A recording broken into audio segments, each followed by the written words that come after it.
In the kitchen of the American Grocery Restaurant, every ingredient is tied to a place. The king mackerel came off the dock at Shem Creek. It's a lot of beautiful product right from our coast. And he just gives me a call and says, I've got this, that, the other, and we choose what we want, and it's always beautiful and fresh and sitting in my kitchen a couple of days after it's been swimming around in the Atlantic. The rabbit is also a South Carolina product. It's Blue Chip Farms in Fountain Inn. So just right around the corner. Yeah. All of the products, even the vegetables, This is a Basquez sauce. Will be a Basquez sauce. are sourced locally or from other trusted purveyors in the United States. American Grocery Restaurant opened in downtown Greenville in 2007. From the beginning, owners Joe and Darlene Clark wanted to connect with the producers of the food. The majority of our farmers deliver to the back door on a daily basis, so it's great, but it was a lot of work to try to cultivate relationships with it. With local growers, the restaurant basically contracts to take whatever comes out of their fields. Usually it's just like, okay, I've got, broccoli this week. I might have, carrots in 2 more weeks. You just don't know. And so I say, okay, if you got that, bring it to me. We're going to buy your product, and we're not going to actually determine to you what you grow. You grow what you like. You grow what you love, and we'll put it on the menu, and we can adapt and change to that very easily.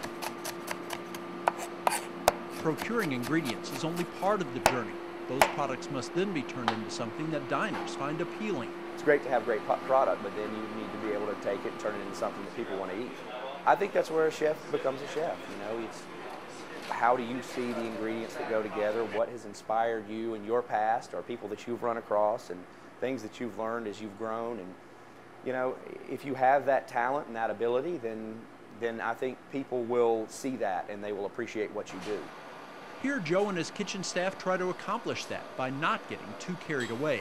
We try to treat the ingredient with a lot of respect and let it sort of speak for itself, and don't try to manipulate it too much, and put it together with the things it likes to go with and things that make it taste good. And hopefully at the end of the day, people will get up and walk out and they're very satisfied with what they've had here. In more than 3 years at this location, customers have come to understand the concept. Our philosophy of this restaurant and what we believe in is very, very clear to the guests who come in here, and that is the greatest reward. Initially, it was a little tricky. Like, trust us. No matter what's on the menu, it's not gonna be a waste of time. Working diligently to source everything, locally or regionally, comes with a price. It's simply more expensive to operate such a system than it would be to grab items from one supplier. It's not inexpensive to do what we do.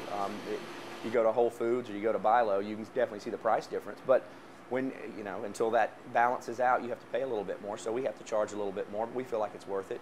The name of the American Grocery Restaurant is an attempt to convey the philosophy here to potential customers. So America is our grocery store, if you will.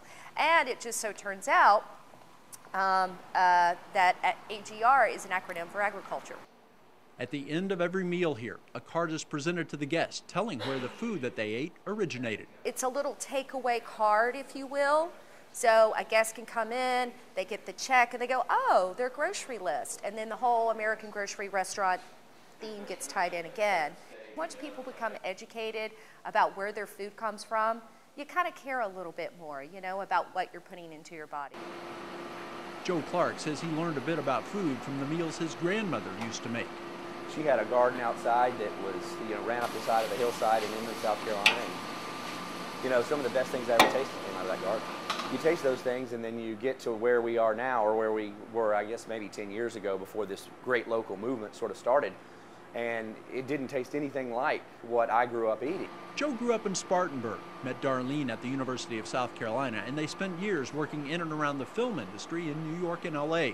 Side work in restaurants and a culinary degree picked up by Joe along the way prepared them to return home and fulfill a long-held desire. We have been big food and wine people, and I've been cooking all my life. And for us to realize this after a great deal of a struggle, it's been wonderful. Turning a dream into reality, though, meant giving up a comfortable life in California and putting in many long hours. Life is about taking risks, and anything worthwhile is going to have a lot of risk involved, but you got to jump in and leap in. Hours on a daily basis are no shorter. The work is not any easier. It's just, I think that Darlene and we both wanted to work for ourselves. When a restaurant turns out to be a success, there is always the thought of expanding to new locations or trying to produce another hit.